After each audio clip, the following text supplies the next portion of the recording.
धीरे बोलो, कोई सुन न ले। ये बात अक्सर आपने सुनी होगी और कभी ना कभी आपके मुंह से भी निकली होगी।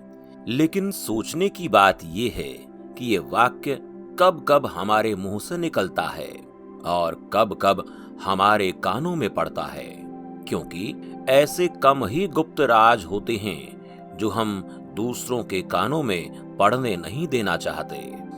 अक्सर परिवार में अशांति का कारण हम स्वयं ही होते हैं। हम इस बात को देख पाएं भले ना देख पाएं, पर ये असल सत्य है, क्योंकि जाने अनजाने मूर्खतावश हम खुद ही अपनी वो बातें दूसरों को बता देते हैं जो हमें कभी नहीं बतानी चाहिए।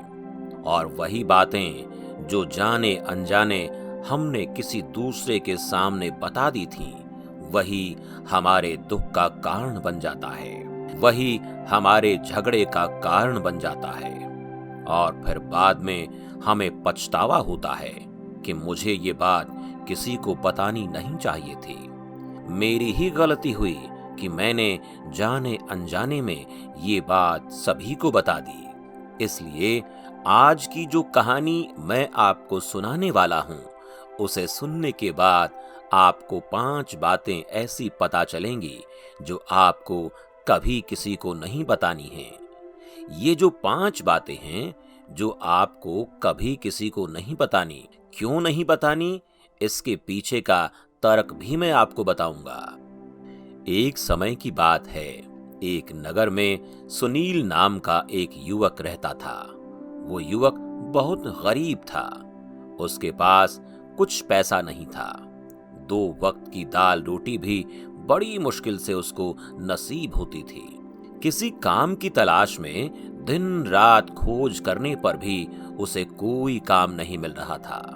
फिर एक दिन उसने अपनी पत्नी के सामने अपनी सारी समस्या बता दी।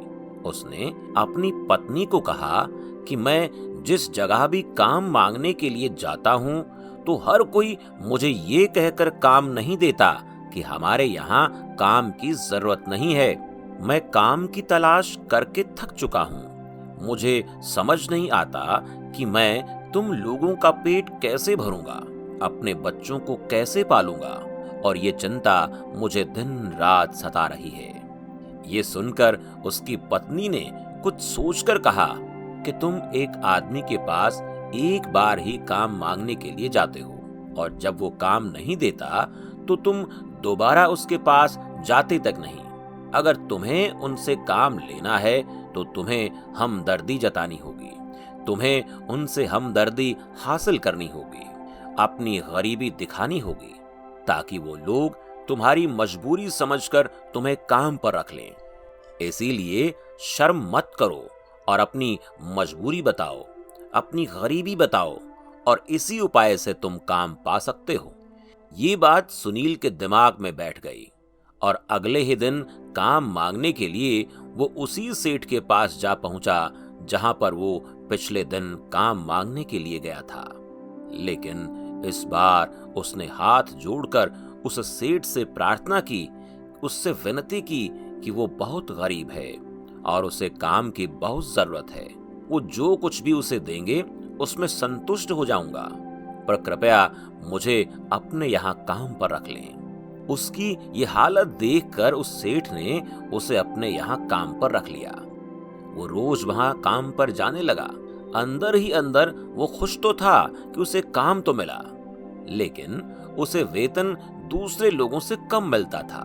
वही काम जो दूसरे लोग कर रहे थे, उन्हें ज्यादा वेतन मिल रहा था और इसे कम वेतन मिल रहा था। जब इस बारे में उसने अपने सेठ से कहा, तो सेठ ने कहा कि देखो भाई, तुम्हें काम की जरूरत थी, मैंने तुम्हें काम दिया।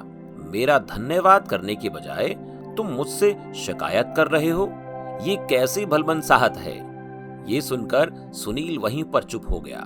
बात कहीं ना कहीं सत्य थी, सच थी। सेठ ने तो उसे उसकी मजबूरी के हिसाब से ही काम दिया था और इसीलिए वो उसे अपने अनुसार ही वेतन देता था। लेकिन धीरे धीरे उसने ये बात अपने सगे संबंधियों और अपने दोस्तों को भी बताना शुरू कर दिया। कि उसका सेठ कैसा आदमी है, उसे कितना वेतन देता है। समय बीतता रहा और सुनील पूरी लगन के साथ अपना काम करता रहा, लेकिन अब परिस्थितियां बदलने लगी थी। सेठ अब सुनील से दूसरे लोगों से ज्यादा काम लेता था और उनसे कम वेतन उसे देता था। ये बात सुनील के मन को बहुत खलती थी कि वो दूसरों से ज्यादा मेहनत कर रहा है और उनसे कम वेतन पा रहा है। इससे उसके आत्मसम्मान को बहुत गहरी चोट पहुंची। अब धीरे धीरे उसका मन अपने काम से हटने लगा। उसका मन काम में लगता ही नहीं था। जाहिर सी बात है कि ऐसी जगह किसका मन लगेगा जहां आदमी को अपने आत्मसम्मान के साथ समझौता करना पड़े। इसीलिए जल्द ही उसने अपना काम छोड़ दिया और वो घर पर आकर खाली बैठ गया। अब उसके पास घर का खर्च चलाने के लिए भी पैसे नहीं बचे थे। इसीलिए उसने अपने सगे संबंधियों और अपने दोस्तों से सहायता मांगना शुरू किया। लेकिन उसके दोस्त उसके सामने तो उसे दया का पात्र समझते थे, उसे दिलासा देते थे, लेकिन पीछे से उसका मजाक उड़ाते थे।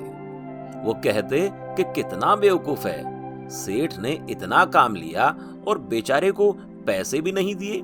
अरे हम इसको पैसे दे दें तो ये कल हमारा भी पैसा वापस नहीं कर पाएगा, इसकी ऐसी हालत है, और न इसके पास कुछ है, पैसा कहां से लाके देगा। इसी वजह से सुनील की हालत दिन ब दिन खराब होती जा रही थी। अब वो दिन रात तनाव में रहने लगा। वही दोस्त, वही सगे संबंधी जो उसके अपने होने का दिखावा करते थे, वो उसे दया का पात्र समझ रहे थे। उन्हें उसके ऊपर तरस आ रहा था।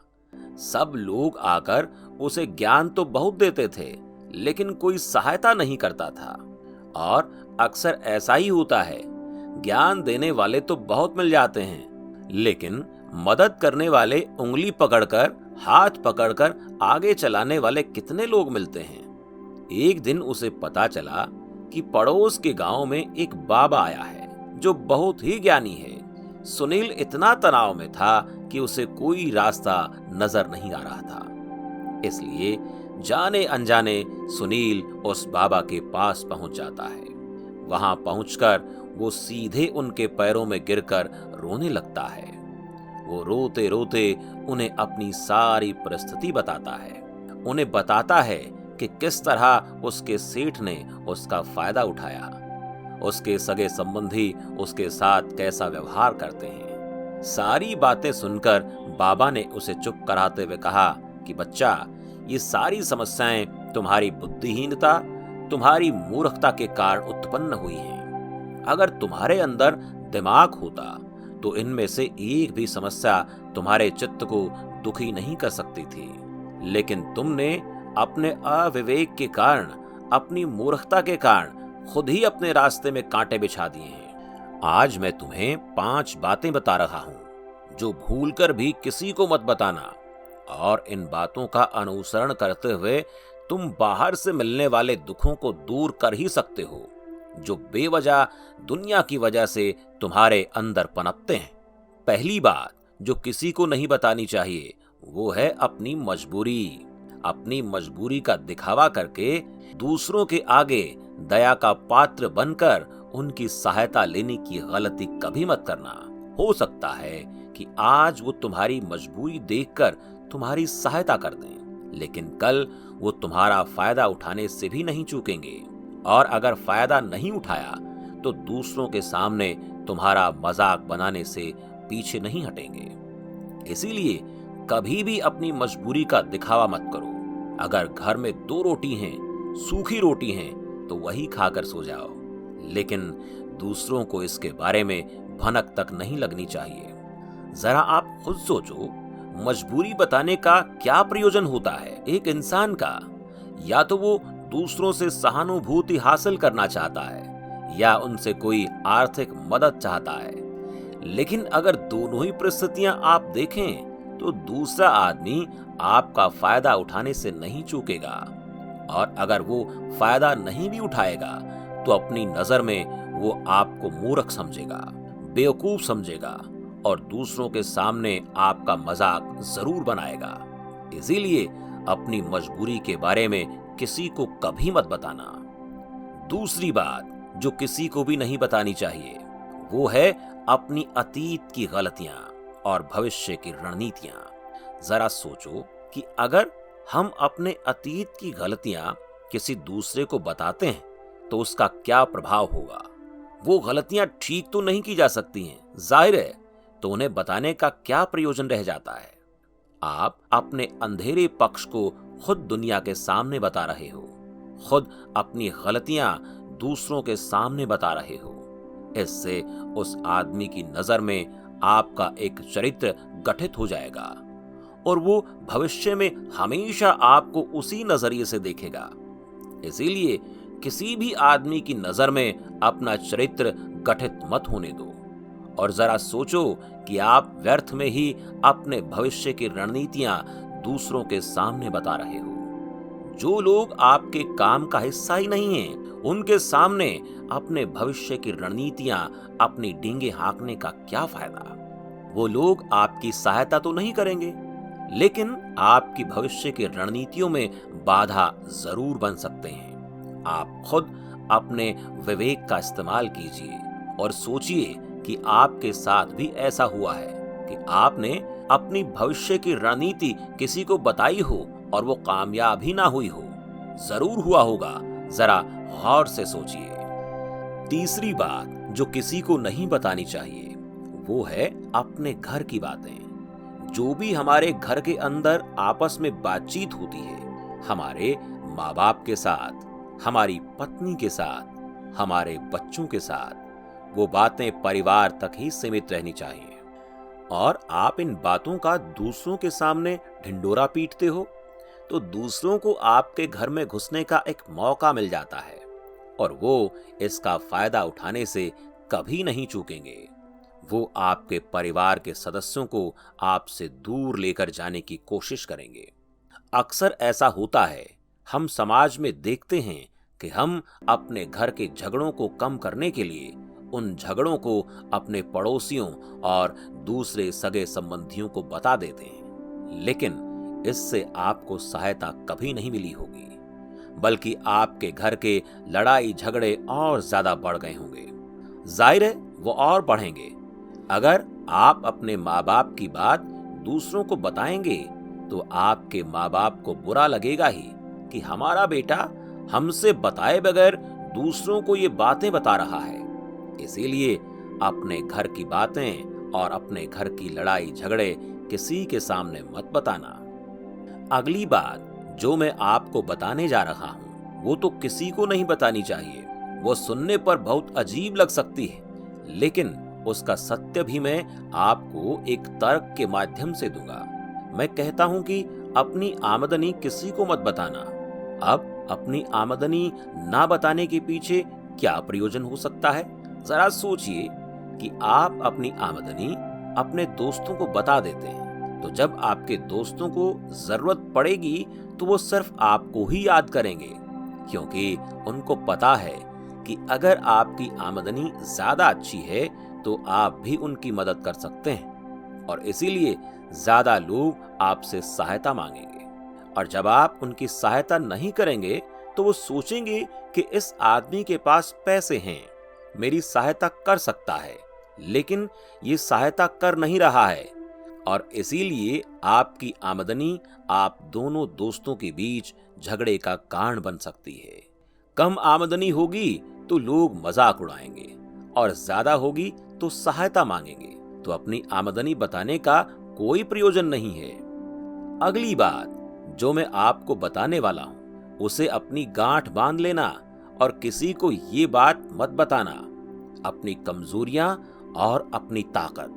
अक्सर इंसान को पता नहीं होता कि उसकी कमजोरी और उसकी ताकत क्या है, लेकिन अगर आपको अपनी कमजोरी और अपनी ताकत पता है तो पहली बात तो आप बहुत ही बुद्धिमान आदमी हैं और दूसरी बात आपको ये बातें किसी से साझा नहीं करनी है, क्योंकि अगर आपकी कमजोरियां दूसरों को पता चल गई तो वो आपकी कमजोरियों का फायदा उठाएंगे, और अगर आपकी ताकत पता चल गई तो वही ताकत आपकी कमजोरी बन जाएगी, क्योंकि वो ताकत दूसरे आदमी को पता है और वो ताकत की काट ढूंढ लेगा। अपनी कमजोरी और अपनी ताकत अपनी पत्नी या अपने पति को भी नहीं बतानी चाहिए, क्योंकि इसके बाद आपको घर में उनसे हमेशा दब के रहना पड़ेगा। तो अगर आप अभी तक इस कहानी को सुन रहे हैं तो आपके लिए मैं 2 एक्स्ट्रा बातें बताने वाला हूं। पहली बात जो किसी को नहीं बतानी चाहिए वो है अपने मित्र और अपने शत्रु। आप अपने मित्रों के बारे में अगर दूसरे लोगों को बताएंगे तो वो आपके मित्रों के साथ अपनी घनिष्ठता बनाकर आपको धोखा दिलवा सकते हैं। आपके गहरे मित्रों को आपसे दूर करने का प्रयास कर सकते हैं। अक्सर आम आदमी ऐसा नहीं करता, लेकिन आपके दुश्मन ऐसा करने की कोशिश कर सकते हैं। और दूसरी तरफ आपके शत्रु का भी किसी को नहीं पता लगना चाहिए, क्योंकि आज जो आपका मित्र है अगर कल वो आपका दुश्मन हो गया तो वो आपके दुश्मन के साथ मिलकर आपको परास्त कर सकता है, आपको धोखा दे सकता है। इसीलिए अपने सबसे अच्छे दोस्तों को भी अपने दुश्मन के बारे में कभी मत बताना। अगली और आखिरी बात मैं कहना चाहता हूं, जब तुम दान करते हो तो दान के बारे में भी किसी को मत बताना, नहीं तो दान करना व्यर्थ हो जाता है, बेकार हो जाता है।